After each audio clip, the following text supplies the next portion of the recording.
নমস্কাৰ বন্ধুসকল মই জ্যোতিষী ডক্টৰ নয়নজ্যোতি শৰ্মাই নৱগ্ৰহ জ্যোতিষালয়ৰ তৰফৰ পৰা আপোনালোক সকলোকে স্বাগতম জনাই আজি দৈনিক ৰাশিফল ইত্যাদি আগবঢ়াব ওলাইছোঁ। আজি 1431 ভাস্কৰাব্দৰ চৈত মাহৰ 14 তাৰিখ আৰু 2025 খ্ৰীষ্টাব্দৰ আজি মাৰ্চ মাহৰ 28 তাৰিখ। আজি সূৰ্যোদয় হৈছিল ৰাতিপুৱা 5:23 আৰু সূৰ্যাস্ত হ'ব আবেলি 5:31। আজি বাৰ হৈছে শুক্ৰবাৰ, তিথি হৈছে কৃষ্ণা চতুৰ্দশী তিথি। আজি নৱজাতকৰ ৰাশি হ'ব কুম্ভ ৰাশি।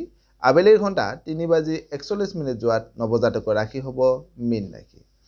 আজি আপোনালোকৰ শুভ সংখ্যা হ'ব 4 আৰু 6। শুভ ৰং হ'ব চিত্ৰ বিচিত্ৰ আৰু বগা ৰং।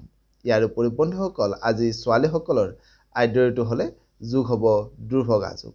বন্ধুসকল আমাৰ এই চেনেলটোৰ জৰিয়তে আপোনালোকৰ লগত দৈনিক ৰাশিফল আৰু বৈদিক জ্যোতিষশাস্ত্ৰ আৰু বাস্তুশাস্ত্ৰ সম্পৰ্কীয় বিভিন্ন আনুষাংগিক বিষয়সমূহ আমি আলোচনা কৰি আহিছোঁ।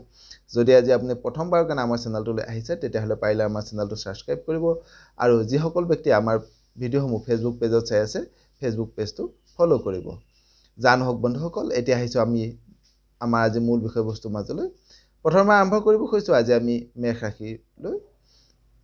মেষ ৰাশিৰ জাতক জাতিকাসকলৰ আজিৰ দিনটোত আপোনালোকৰ আনৰ পৰা উপহাৰ গ্ৰহণ কৰিবৰ কাৰণে সক্ষম হ'ব বা আনৰ পৰা আজি আপোনালোকে মৰম চেনেহ লাভ কৰিব। যদিও আজি আপুনি সজাগ নহ'লে সৰু সুৰা কথাতে মনত সামান্য চিন্তা বাঢ়িব পাৰে।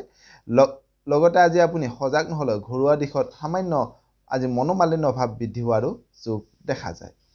এইবাৰ আহিছোঁ বন্ধুসকল বৃষ ৰাশিলৈ। বৃষ ৰাশিৰ জাতক জাতিকাসকলৰ আজিৰ দিনটোত আপোনালোকে উত্তম ভোজন লাভ কৰিব। মনটো সামান্য আজি আপোনালোকৰ চঞ্চল হ'ব পাৰে। লগতে আজি আপোনাৰ ভ্ৰমণৰ সুযোগ লাভ কৰাৰো যোগ দেখা যায়। এইবাৰ আহিছোঁ মিথুন ৰাশিলৈ। মিথুন ৰাশিৰ জাতক জাতিকাসকলৰ আজিৰ দিনটোত আপোনালোকৰ কৰ্মক্ষেত্ৰত কৃতকাৰ্যতা লাভ কৰিব। আজি ঘৰলৈ প্ৰিয় ব্যক্তিৰ আগমন হ'ব পাৰে। লগতে আজি আপুনি ভাল খাদ্য গ্ৰহণ কৰিবৰ কাৰণে সুযোগ সুবিধা লাভ কৰাৰো যোগ দেখা যায়। এইবাৰ আহিছোঁ কৰ্কট ৰাশিলৈ। কৰ্কট ৰাশিৰ জাতক জাতিকাসকলৰ আজিৰ দিনটোত আপোনালোকৰ আমোদ প্ৰমোদৰ মাজেৰে দিনটো পাৰ হ'ব। ছুটি ভ্ৰমণৰ আজি আপোনালোকে সুযোগ লাভ কৰিব। লগতে আজি আপুনি ব্যৱসায়িকভাৱে খুব লাভান্বিত হোৱাৰো যোগ দেখা যায়। এইবাৰ আহিছোঁ সিংহ ৰাশিলৈ। সিংহ ৰাশিৰ জাতক জাতিকাসকলৰ আজিৰ দিনটোত আপোনালোকে নৃত্য গীতৰ লগত বা নৃত্য গীতৰ মাজত নিজকে ব্যস্ত ৰাখিবৰ কাৰণে সুযোগ সুবিধা লাভ কৰিব।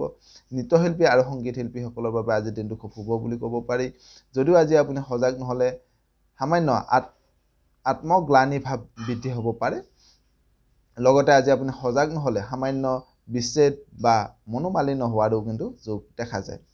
এইবাৰ আহিছোঁ কন্যা ৰাশিলৈ। কন্যা ৰাশিৰ জাতক জাতিকাসকলৰ আজিৰ দিনটোত আপোনালোকৰ মনত দয়া মৰম চেনেহ ভাৱ বৃদ্ধি হ'ব। যদিও আজি আপুনি সজাগ নহ'লে শৰীৰত সামান্য ৰোগ বাঢ়িব পাৰে। লগতে আজি আপুনি সজাগ নহ'লে কৰ্মক্ষেত্ৰত যিকোনো সিদ্ধান্ত গ্ৰহণ কৰোঁতে আজি আপোনালোকৰ সামান্য খেলি মেলি হোৱাৰো যোগ দেখা যায়। এইবাৰ আহিছোঁ তুলা ৰাশিলৈ। তুলা ৰাশিৰ জাতক জাতিকাসকলৰ আজিৰ দিনটোত আদৰ্শবাদী মনোভাৱ বৃদ্ধি হ'ব। লগতে আজি আপোনাৰ আনন্দমনে দিনটো পাৰ হোৱাৰো যোগ দেখা যায়। এইবাৰ আহিছোঁ বৃশ্চিক ৰাশিলৈ। বৃশ্চিক ৰাশিৰ জাতক জাতিকাসকলৰ আজিৰ দিনটোত আপোনালোকৰ দেহ মনত সামান্য কষ্ট পাবলগীয়া হ'ব পাৰে। যদিও আজি ছাত্ৰ ছাত্ৰীসকলৰ সুনাম বৃদ্ধি হ'ব। লগতে তেওঁলোকৰ জ্ঞান বৃদ্ধি হোৱাৰো যোগ দেখা যায়। এইবাৰ আহিছোঁ ধনু ৰাশিলৈ। ধনু ৰাশিৰ জাতক জাতিকাসকলৰ আজিৰ দিনটোত আপোনাৰ দ্বাৰা ভাতৃস্থানীয় ব্যক্তিসকলে কৰ্মত সফলতা লাভ কৰিব লাগে বা আপোনাৰ দ্বাৰা ভাতৃস্থানীয় ব্যক্তিসকলৰ কৰ্মত তেওঁলোকে আগবাঢ়ি যাব লাগে। বুদ্ধিৰে আজি আপোনালোকে কৰ্মবোৰ সমাপ্ত কৰিবৰ কাৰণে সক্ষম হ'ব। যদিও আজি আপুনি সজাগ নহ'লে শৰীৰত সামান্য ৰোগ বৃদ্ধি হোৱাৰো যোগ দেখা যায়। এইবাৰ আহিছোঁ মকৰ ৰাশিলৈ। মকৰ ৰাশিৰ জাতক জাতিকাসকলৰ আজিৰ দিনটোত যিসকল খেতিয়ক আছে তেওঁলোকৰ মনত আনন্দ বাঢ়িব। ভাল বন্ধুৰ সান্নিধ্য লাভ কৰিব। লগতে আজি আপোনাৰ ৰোগ আৰোগ্য হোৱাৰো যোগ দেখা যায় বা স্বাস্থ্যৰ উন্নতি হোৱাৰো আজি যোগ দেখা যায়। এইবাৰ আহিছোঁ কুম্ভ ৰাশিলৈ। কুম্ভ ৰাশিৰ জাতক জাতিকাসকলৰ আজিৰ দিনটোত আপোনালোকৰ ধন সম্পত্তি লাভ কৰিব। সমাজকৰ্মীসকলে ৰাজহুৱা কৰ্মত তেওঁলোকৰ ব্যস্ততা বাঢ়িব। যদিও আজি আপুনি সজাগ নহ'লে মনত সামান্য কষ্ট পাবলগীয়া হোৱাৰো যোগ দেখা যায়। একেবাৰে শেষত আহিছোঁ বন্ধুসকল মীন ৰাশিলৈ। মীন ৰাশিৰ জাতক জাতিকাসকলৰ আজিৰ দিনটোত আপোনালোকে ভাল বন্ধুৰ সান্নিধ্য লাভ কৰিব। প্ৰেমত বিপৰীত লিংগ ব্যক্তিৰ পৰা আজি আপোনালোকে সঁহাৰি লাভ কৰিব। যদিও আজি আপুনি সজাগ নহ'লে মনত সামান্য ভয় আৰু উদ্বেগ ভাৱ বৃদ্ধি হোৱাৰো যোগ দেখা যায়। সদশেষত আজিৰ দিনটো আপোনালোকৰ সকলোৰে শুভ হওক, মংগলময় হওক তাৰে কামনা কৰি আপোনালোকৰ মাজৰ পৰা বিদায় মাগিছোঁ। সৰ্বে ভৱন্তু সুখিনঃ, সৰ্বে সন্তু নিৰাময়া, সৰ্বে ভদ্ৰাণি পশ্যন্তু মা কশ্চিৎ দুঃখ ভাগ ভৱেৎ। ধন্যবাদ।